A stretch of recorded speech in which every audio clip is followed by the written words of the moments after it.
Hello and welcome back to my channel. Today, I'm so excited. I have another project. I found another project or another piece that I can do this raised stencil design on. And I got a new stencil to try. I've got my Durham's Rock Hard Putty, which is amazing for so many projects. I've done so many videos with this stuff.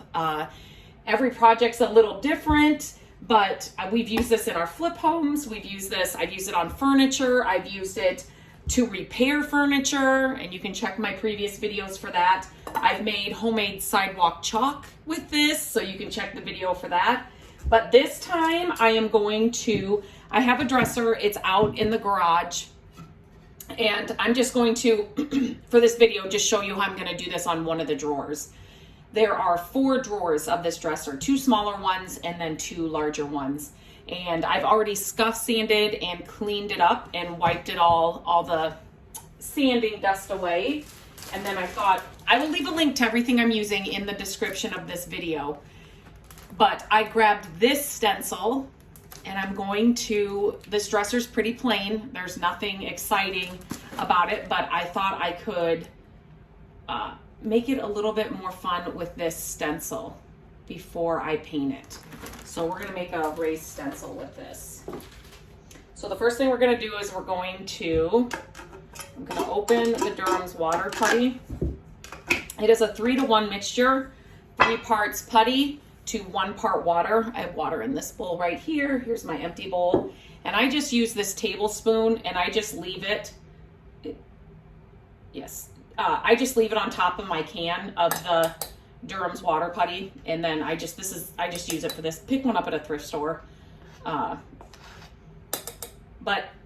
I feel like for most of my projects, especially if I'm just filling, I need to count here, 5, 6. If I'm just like filling or repairing, I only make 1 batch. But for this, since the stencil's bigger, I doubled it, so I did 6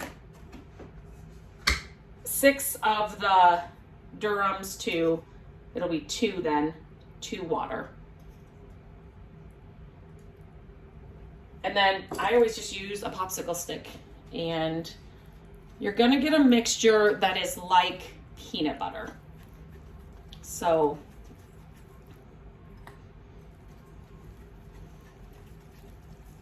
and if you find that you have to add a little bit, make sure you mix it all the way before you decide you want to add more water. Make sure there's no powder left.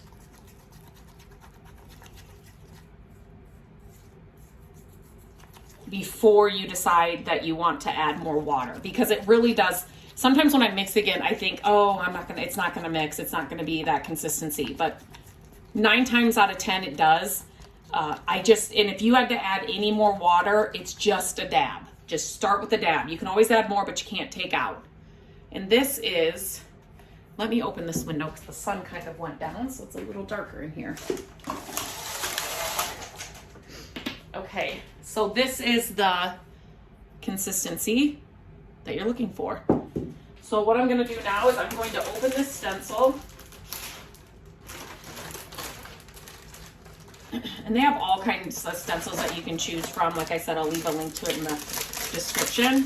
But I thought this one would be kind of fun. This project, just to, liven up how flat this dresser is. It's just kind of a plain dresser. Let me see.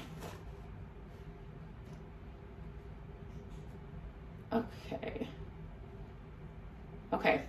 Let me go grab some tape. Okay, I'm just using use painter's tape, washi tape. I had washi tape here in my office. So I'm just trying to, that's not sticking.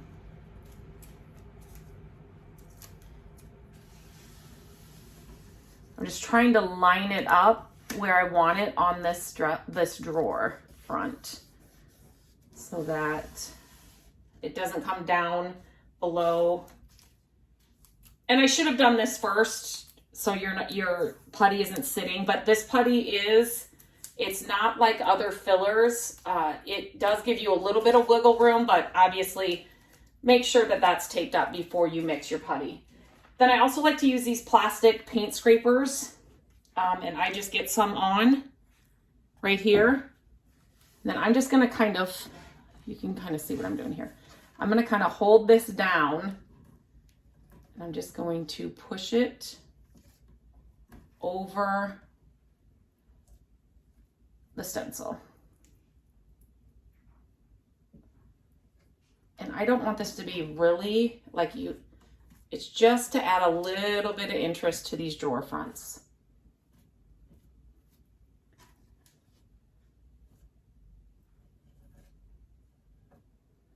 Oops. You just want to watch the stencil, the openings in the stencil, where you want that design to come out. That's where you need that putty to go. And once you paint it, it looks seamless. The paint does help if you've got any little imperfections, and you can always, after this dries, sand down the, if you've got really raised areas and you don't really want that, you can always sand it down.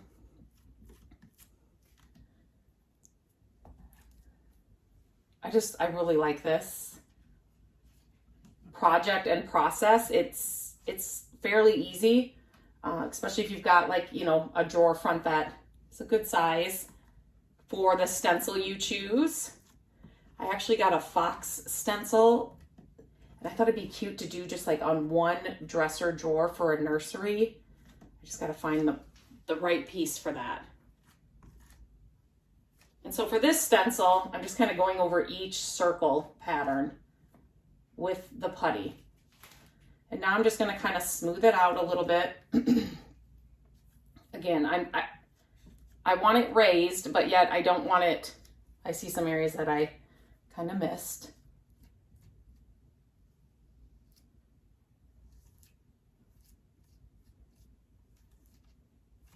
And then you will definitely let this, you will pull up the stencil and then let it fully dry before you do anything else. And these stencils, I get the question all the time, are they reusable? Yep. So this rock hard, you do not want this to go down your drain at all. It's rock hard. You do not want that in your pipes. So you can take the stencil outside and, clean it off with the hose, wipe it down with some wet paper towels and throw those away. You just do not want the rock hard going down any kind of drain. But yes, so I will just clean this off, and I have a video on that too, how I clean it. Super simple. If the weather's nice outside, I take it right out to the hose and just wash it off that way, and then wipe off any residue, with a paper towel and just throw that away. Okay. And like I said, you can do, you can sand this, but one thing with rock hard is it does dry rock hard. So, if you can get off any excess while it's wet, or, where you don't want it, do that, because if you don't, you can sand it down, but it's going to be a lot of extra work for you because it dries rock hard. Okay, so at this point, I am just going to pull up the stencil. Oh my gosh, I will. And there we go.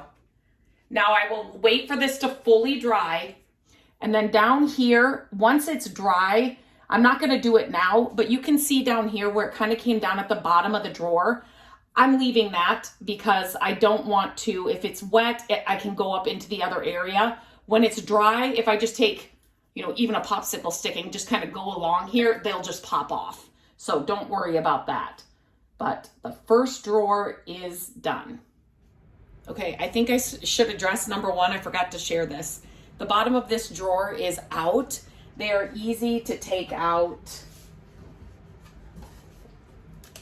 Right, oops, can you see this right here? There are usually a few nails, and so you can slide them right out. So depending on what your drawer is like, this one, you can remove this piece that comes right in here, and you can sand it down if it needs a good cleaning, or if you need to repair it and maybe put in a new piece of piece of wood if it's really damaged. So that's why the bottom of this drawer is out. I forgot to mention that in the initial video.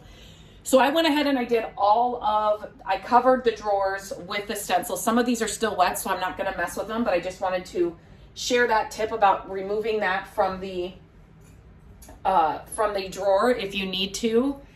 And secondly, something else that I did differently this time, I cannot find my tape and it was right here. Oh, here it is. Okay, so something else I did so after the first stencil dried, then I was able to move over and do the rest of the drawer with, to continue the stencil. You could buy a couple stencils because once this gets full of the rock hard, you really want to wash it off just so you're not messing up your stencil when you're putting it on. And then you need it to dry in other areas. So it is kind of a longer process. So just know that. And if you're just doing one stencil or in a little area, it's totally different, but I wanted to cover these drawers. But one thing I did, drawers are hard. And so the stencil, you can see how it sits like this. And so you want to tape it down, but another way to hold it around the edges is to use your painter's tape and put it all the way against, the drawer. And then you'll fold it down this way. And then the stencil will be stuck right here. So it'll kind of hold it in place right there because you're trying to hold it flat so the stencil works. So the raised areas, don't be worried about those. You can definitely knock those down with some sandpaper. Once this is fully dry, that's what I'm gonna do. And then it is completely ready for paint. So I did some sanding over all of the areas after they were completely dry. And so now they're ready for paint.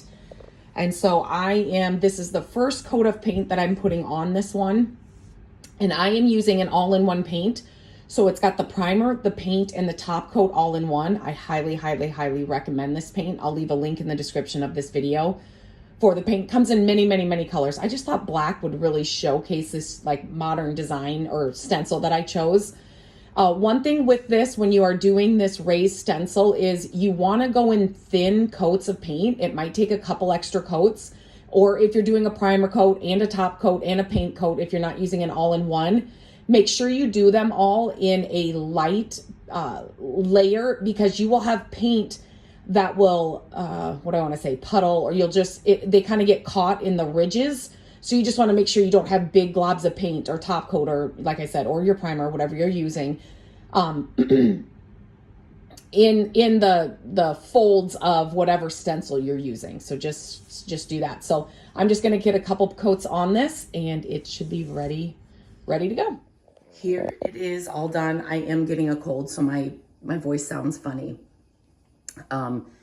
It turned out good. One of the things that I learned with this one is you definitely want to make sure that when you're spreading on the rock hard, you want to do it in lighter layers, if that makes sense, because the sanding does take a lot when you have a lot of excess. So I kind of said that. Make sure whenever you're working with rock hard, no matter what the project is, if you're filling a piece of furniture or using it on, we've used it in our flip houses for different projects as well. You just want to use it just where you need it, because you don't want to do a lot of excess sanding.